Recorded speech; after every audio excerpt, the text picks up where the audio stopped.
Assalamualaikum warahmatullahi wabarakatuh.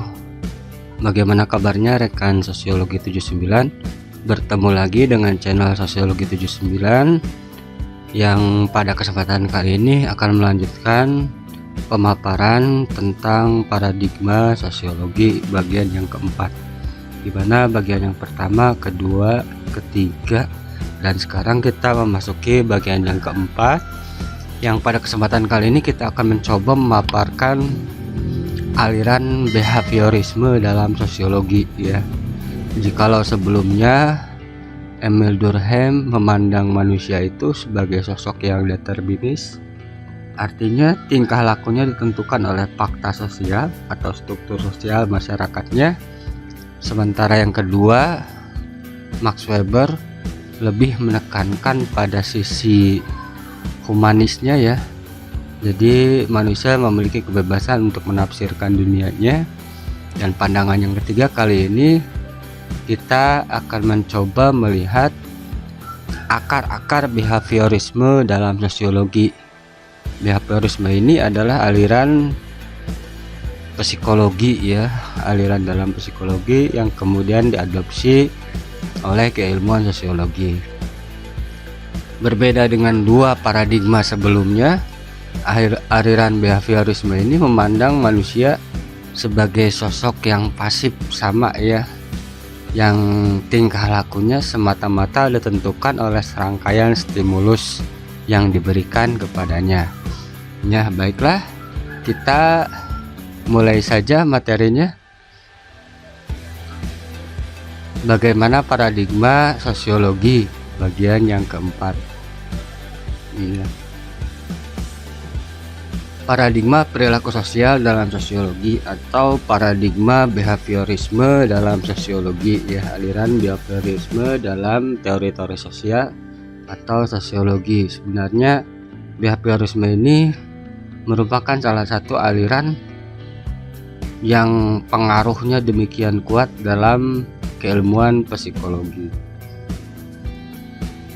Nah, ini tokoh behaviorisme itu sendiri yang terkenal adalah Bruce Frederick Skinner ya. Skinner ya, lahir di Susquehanna, Pennsylvania 20 Maret 1904, meninggal di Massachusetts 18 Agustus 1990 pada umur 86 tahun. Adalah seorang psikolog Amerika Serikat terkenal dari aliran behaviorisme. Pandangan behaviorisme Skinner banyak diadopsi oleh sosiologi behaviorisme. Eksemplar dari paradigma perilaku sosial ini atau paradigma behaviorisme. Pendekatan behaviorisme dalam ilmu sosial sudah dikenal sejak lama, khususnya dalam psikologi. Kebangkitannya di seluruh cabang ilmu sosial di zaman modern, terutama dalam sosiologi, ditemukan dalam karya B.F. Skinner, yang sekaligus pengemuka eksemplar paradigma ini. Ini karya Skinner yang paling terkenal ya, khusus membahas tentang aliran atau cabang psikologi behaviorisme. Nah, ini ya.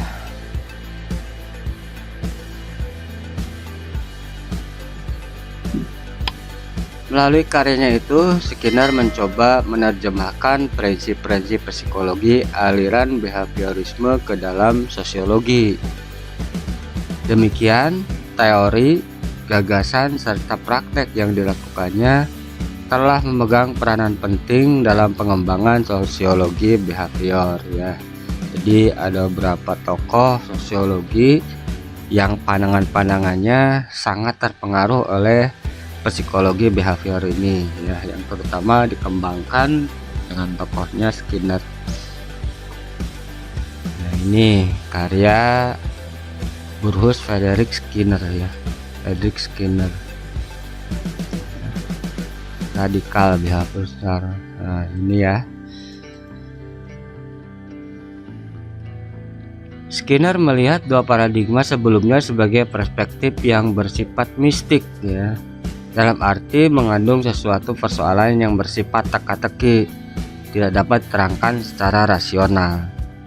Ini Skinner menganggap bahwa dua paradigma atau dua perspektif sebelumnya, yaitu perspektif fakta sosial dan definisi sosial, ini bersifat mistik karena sukar untuk diukur ya. Makanya psikologi atau sosiologi behavioristik ini sangat menekankan pada hal-hal atau sifat-sifat yang kuantitatif atau bisa diukur ya, bisa diterka. Nah, ini Science and Human Behavior.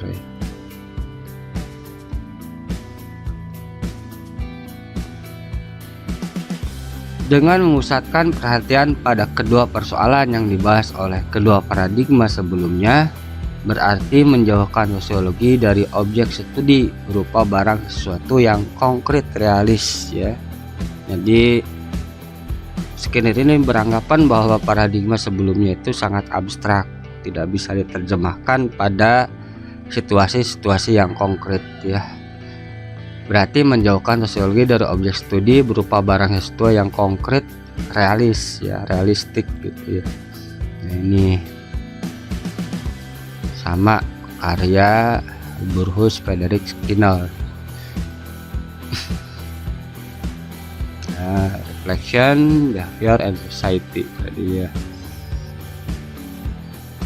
Menurut Skinner, objek studi sosiologi yang konkret realis itu adalah perilaku manusia yang nampak serta kemungkinan perulangannya ya, yang jelas nampak konkret, dan kemungkinan perilaku tersebut akan diulangi kembali seandainya diberikan stimulus yang serupa ya.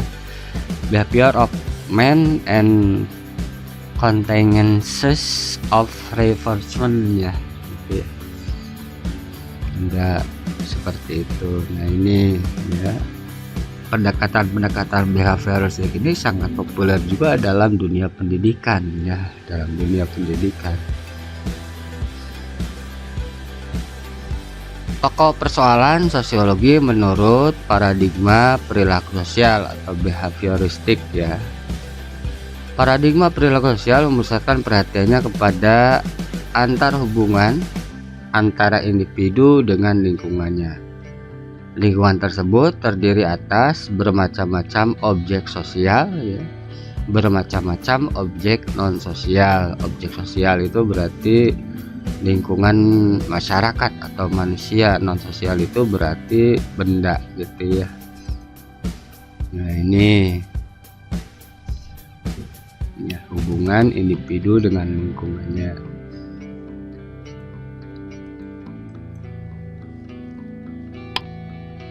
Prinsip yang menguasai antar hubungan individu dengan objek sosial adalah sama dengan prinsip yang menguasai hubungan antar individu dengan objek non sosial. Ini asumsi dari Skinner ya, prinsipnya sama ya. Prinsip yang menguasai hubungan antara individu dengan objek sosial dan objek non sosial itu sama, kata asumsi atau pendapat dari paradigma perilaku sosial. Nah, ini ya.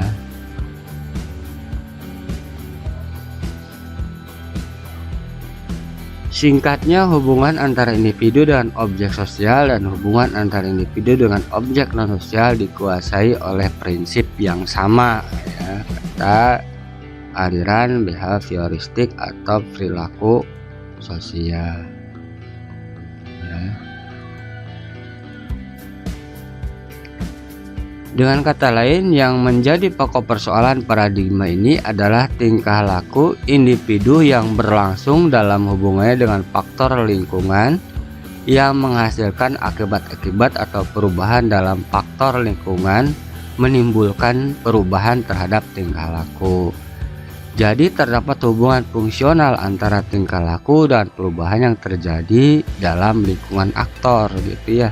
Terdapat hubungan timbal balik antara perubahan lingkungan dengan perubahan aktor gitu ya, atau manusia.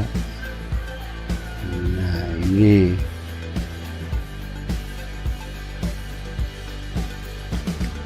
Teori-teori dalam sosiologi yang termasuk dalam paradigma perilaku sosial atau behaviorisme ini adalah ada dua teori yang termasuk ke dalam paradigma perilaku sosial, yaitu teori behavioral sosiologi yang berusaha menerapkan prinsip-prinsip psikologi perilaku ke dalam sosiologi, dan teori exchange ya, pertukaran yang dipelopori oleh George Homan, salah satu tokoh sosiologi dari Amerika ya. Exchange teori pertukaran termasuk teori-teori dalam sosiologi yang masuk dalam lingkup paradigma perilaku sosial. Nah, ini George Homan. George Caspar Homan adalah tokoh di bidang sosiologi asal Amerika Serikat dan merupakan pendiri sosiologi perilaku dan pencetus teori pertukaran sosial ya. Metode yang biasanya dipakai oleh paradigma perilaku sosial ketika melakukan riset atau penelitian ya. Paradigma perilaku sosial dapat menggunakan metode yang dipergunakan oleh paradigma yang lain seperti kuesioner ya, interview, dan observasi. Namun demikian, paradigma ini lebih banyak menggunakan metode eksperimen ya dalam penelitiannya. Jadi memberikan perlakuan khusus ya, atau membuat situasi buatan terhadap situasi alamiah dan melihat reaksi atau hasilnya, itu metode eksperimen. Metode yang biasanya seringkali atau populer dipakai oleh paradigma perilaku sosial. Nah, ini kuesioner ya. Kuesioner adalah alat riset atau survei yang terdiri atas serangkaian pertanyaan tertulis bertujuan mendapatkan tanggapan dari kelompok orang terpilih melalui wawancara pribadi atau melalui pos. Tersebut juga kuesioner ini adalah daftar pertanyaan menurut Kamus Besar Bahasa Indonesia. Nah, thank you. Ini penjelasan ringkas dari paradigma yang ketiga ya, paradigma dominan dalam sosiologi. Di samping paradigma fakta sosial yang digagas atau yang termasuk di dalamnya adalah pandangan-pandangan Emil Durkheim, paradigma definisi sosial yang termasuk di dalamnya adalah pandangan-pandangan Max Weber, dan paradigma perilaku sosial ya, atau behaviorisme yang merupakan paradigma atau pandangan yang populer dikembangkan oleh Burrhus Frederick Skinner ya. Atau dalam sosiologi yang terkenal adalah teori pertukaran yang dikembangkan oleh George Caspar Homan. Ya, demikian saja pemaparannya. Pada bagian yang selanjutnya ya, kita akan mencoba untuk mencari titik temu dari ketiga paradigma ini, atau dalam pelajaran sosiologi seringkali disebut sebagai paradigma terpadu ya. Paradigma terpadu yang gagasan ini dikembangkan oleh George Riger ya dalam studi metateorinya. Terima kasih. Kita ketemu lagi pada bagian yang terakhir yang membahas tentang paradigma ini. Billahi taufiq wal hidayah. Assalamualaikum warahmatullahi wabarakatuh.